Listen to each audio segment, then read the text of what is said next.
Enes Kanter freedom. Listen to what he said. After careful consideration and reviewing the current eligibility guidelines, I am officially declaring myself a WNBA prospect. If simply declaring who you are is all that's required, then I meet every single requirement necessary to compete in the WNBA. My team and I have carefully examined the WNBA's eligibility criteria and governing framework surrounding self-identification and inclusion. Based on the current guidelines, I can and am officially declaring my eligibility for the upcoming WNBA draft in May 2027. I am definitely not here to mock. Deleted. Is this officially the most toxic, destructive scandal in the history of professional basketball? Right now, deleted. The entire sports world is staring in utter disbelief as a vicious court clash between the Indiana Fever and the Chicago Sky has completely spiraled out of control. We are talking about physical hits, brutal verbal attacks, deleted. An ex-NBA superstar stepping in to demand justice, heavy league fines, and a lifetime suspension threat that could erase a player's career in an instant. Millions of fans are watching this story unfold, asking the exact same question. Deleted. Did DiJonai Carrington just permanently destroy her own career over a bitter personal rivalry with Sophie Cunningham? Deleted. What you are about to hear is going to show you how fast the WNBA ecosystem is collapsing under the weight of its own internal drama. To truly understand how this dynamic turned into pure hatred, deleted, you have to look at the fierce rivalry between Chicago Sky guard DiJonai Carrington and Indiana Fever star Sophie Cunningham. On the court, the tension between the Sky and the Fever has reached an absolute boiling point. During their recent matchup, deleted, things escalated far beyond normal basketball competition. Insiders report that after days of social media shots and bitter comments surrounding league privilege and culture, Carrington took the rivalry to a physical level, deleted, delivering a targeted hard hit on Cunningham right in front of a sold-out arena. The court erupted into immediate chaos, while Cunningham stood her ground, deleted.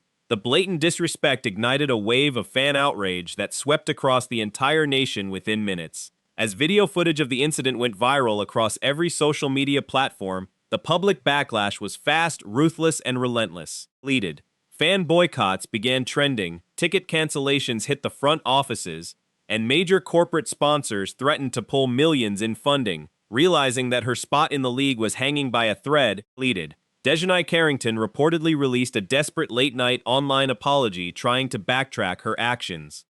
DiJonai Carrington has just dropped a tweet moments ago, and in this tweet, she pretty much sounds like she's trying to backtrack her comments. So, DiJonai Carrington about an hour ago said, "I've never once claimed that the assessment of the foul was white privilege. That was your assumption. Try exercising your critical thinking skills. I know you study psychology. Furthermore, I'm the last thing from ignorant or asinine when it comes to speaking on white privilege. Do your research on that one.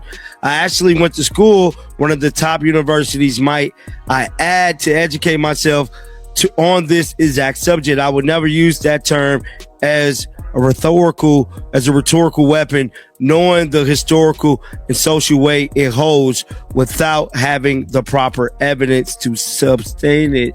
So she's replying back to Speakeasy.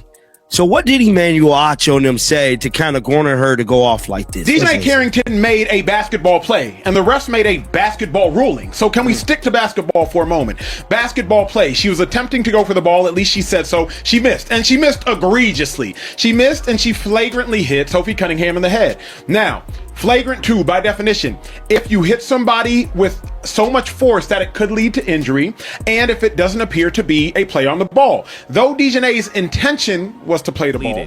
But the sports world immediately saw right through it. Fans completely rejected the apology, labeling it a fake forced attempt to avoid consequences. The WNBA front office, facing an unprecedented public relations disaster, immediately slapped Carrington with massive fines and a strict warning. But for millions of furious viewers, a simple fine was nowhere near enough. People were screaming for an immediate indefinite suspension, And just when DiJonai and the Chicago Sky thought they could weather the storm, the situation took a wild, terrifying turn that nobody saw coming. Former NBA center Enes Kanter Freedom officially announced his entry into the WNBA draft conversation, issuing a chilling warning to the league's bullies. Cantor made it clear that if the WNBA refuses to protect players like Sophie Cunningham from targeted physical hits and toxic behavior, he will step onto the court himself to enforce respect and completely dominate the competition. Pawns, when you gonna wake the hell up? Did y'all see what happened when this young lady got ejected from a WNBA game the other day for a flagrant foul on Sophie Cunningham? Did y'all see that? She got ejected from the game for that flagrant foul right there. And I'll be damned if that wasn't a flagrant too. She mugged her. Damn near came across like decapitating her, for crying out loud. That was definitely a hard foul. Make no mistake about it. Nobody can argue about it. You can say what you want. We know what we saw. No way around it. DiJonai Carrington's foul was clearly unnecessary. It was a flagrant foul penalty too. It was absolutely positively correct call. It was called the flagrant two. That's a flagrant two every single damn time in the NBA and the WNBA. But you know things have devolved when you've got the Attorney General for the state of Florida saying that's why WNBA games ain't here, because guess what? We have prosecuted them. Attorney General James Uthmeyer, the WNBA knows better than to play games down here in Florida, because I'll be charging people with assault. I should probably clarify assault and battery. That is from the Attorney General of the state of Florida. Let me be very, very clear in saying this. I am not a fan of his.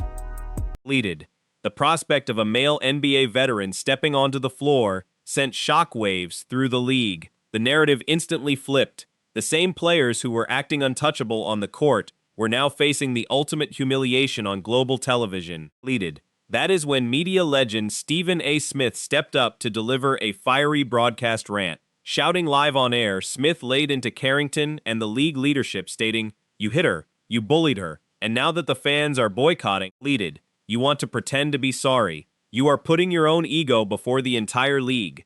Reports are now circulating that behind closed doors, WNBA executives and team managers are locked in emergency discussions, openly debating a lifetime suspension and massive financial penalties for any player who continues to sabotage the league's multi-million-dollar economic boom. The message is crystal clear. The bullies are officially out of time. If you own the WNBA team, no matter how much shit people are talking, they're making these guys so much money. It ain't even funny how much I'm rapping right now. Yeah, money ain't funny, Gunny. Right now, but get yourself a WNBA team. Gonna make it that green. Tom, unbelievable, Pat. First of all, Vinny, you're speaking pure logic about the coach. That is not a coach. She carries the title of coach, but she is a spokesman for the culture and the DEI standards of the WNBA. Got it. And she does not support her players. She supports that. So that's what's going on. You do not have coaches defending players the way you think you have. So here's the four choices they have, Pat. I all weekend I looked at it and I synthesized it. Number one, they reject Cantor, and they reject the two guys as, hey, that's a PR stunt. They reject them. What happens? The heat and everything in the PR war and everything that's going on continues. So number one, reject them, the war continues. Number two, you establish a trans standard. You have to have transition surgery, your hormones can't be this. There are trans standards that are out there that are still not creating fairness between men and women competing, but there are trans standards. So they've created trans standards and then say, now we're trying to make it fair and you guys don't qualify as trans standards. The third thing is they define eligibility by biological sex and therefore reject them as males. And then you have the LGBT community and everybody that's inside the WNBA goes nuts. Or number four, you actually accept both and somebody's going to get hurt on the court, or it's just going to be raw mayhem. I think what's about to happen, Pat, they have to create a trans standard, but then you're going to have some guys that are in transition, but they're 6'7", 6'10", that are bigger and stronger, even post-transition, playing with these. Because I do not believe, Pat, what's inside the WNBA. Do you think they can go to a biological test like tennis? They have to do it, Tom. They have to do it. But if they do that, Pat, think about the culture and everybody that's inside WNBA. Won't it be warfare with the LGBT? Let me tell you what's the bigger concern. Here's the bigger concern. Do you know what the bigger concern is? Do you remember that video of Brittany Griner in her backyard shooting the basketball without a shirt on? Everybody was like, that looks like a guy. Yeah. The bigger concern, if they do that, is the following. Here's a question for you. How many current players in the WNBA do you actually think were born a man? That's the question. Pardon me? Let me ask the question one more time. How many current WNBA player, what do you think are the likelihood that currently the WNBA has players that were born a male? How many today? I think there's a 100% chance that there's more than just Brittany Griner. Okay, so what do you think? Griner. I don't know. I don't know if Brittany was born a man. I mean, it certainly looks. But the percentage. Here's all you have to answer. It's not zero, maybe. So what do you think it is? What do you think is the percentage that there's a player in the WNBA today that was born a man? Shoosh.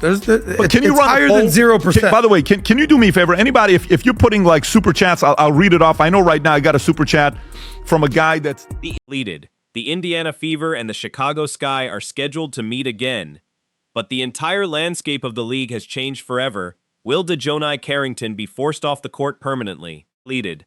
Or will the league step in before things turn into an all-out brawl? This is no longer just a rivalry. This is a battle over the future of women's basketball. What do you think about this wild situation? Deleted. Should DiJonai Carrington face a permanent suspension for the hit on Sophie Cunningham? How do you feel about ex-NBA players threatening to enter the league to stop the bullying? Drop your thoughts in the comments section right now. Deleted. Let's get this debate raging. Hit that like button, smash subscribe, and turn on notifications so you never miss an explosive breakdown.